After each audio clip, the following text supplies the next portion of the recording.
Hello guys, ഇന്ന് രാവിലെ ഉറക്കം എഴുന്നേറ്റപ്പോഴത്തേക്കും ഒരു ആഗ്രഹം മത്തങ്ങ വൻപയർ എരിശ്ശേരിയും കൂട്ടി ചോറ് കഴിക്കണം. വല്ലാത്തൊരാഗ്രഹം തന്നെ. അല്ല, ആഗ്രഹത്തിനെ കുറ്റം പറഞ്ഞിട്ട് കാര്യമില്ല. ഇത് ഇവിടുത്തെ അവസാന കറിയാണ് എന്ന് വെച്ചാൽ ഇവിടെ എല്ലാവർക്കും ഇഷ്ടമാണ്.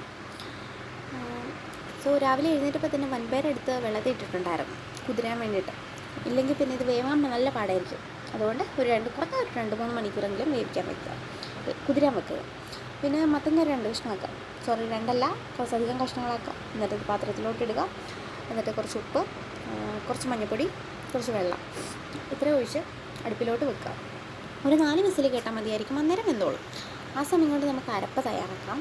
അതിനായിട്ടൊരു മിക്സിയുടെ ജാറിലോട്ട് ഒരു 2 പച്ചമുളക്, പിന്നെ ചെറിയ ഉള്ളിയാണ് വേണ്ടത്. ഇവിടെ ചെറിയ ഉള്ളി ഇല്ലാത്തത് കൊണ്ട് നമുക്ക് സവാള എടുക്കാം. ചെറിയ ഉള്ളിക്കൊക്കെ എന്താവില്ല.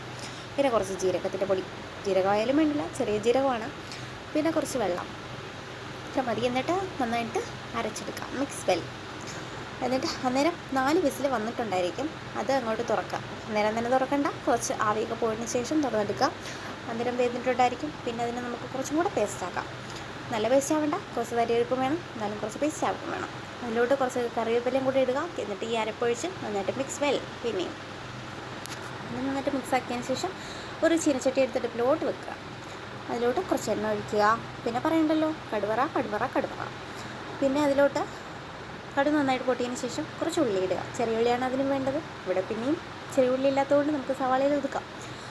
പിന്നെ കുറച്ച് കറിവേപ്പില, ചെറിയ ഉള്ളി ഗോൾഡൻ കളറായതിന് ശേഷം കറിവേപ്പില കിടന്നോട്ടെ ഒരു ആർഭാടത്തിന്. എന്നിട്ട് ഇതൊരു പാത്രത്തിലോട്ട് മാറ്റി വെക്കാം. അപ്പോഴത്തേക്ക് അപ്പുറത്തിരുന്ന് സാധനം തിളയ്ക്കുന്നുണ്ടായിരിക്കും. തിളയ്ക്കുന്നതിലോട്ട് കടുവറുത്ത് ഇടേണ്ട ആവശ്യമില്ല, അത് തണുത്ത് കഴിഞ്ഞിട്ട് ഇട്ടാലും മതി. ഈ പാത്രത്തിലോട്ട് തന്നെ കുറച്ച് തേങ്ങ ഒഴിക്കാം. കുറച്ച് തേങ്ങ ഇടാൻ.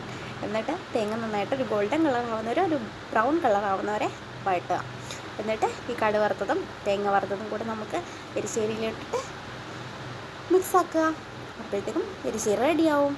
ഇത്രേ ഉള്ളൂ എൻ്റെ എരിശ്ശേരി റെസിപ്പി. ഇഷ്ടമായ സബ്സ്ക്രൈബ് ചെയ്യുക, ലൈക്ക് ചെയ്യുക, കമൻറ്റ് ചെയ്യുക.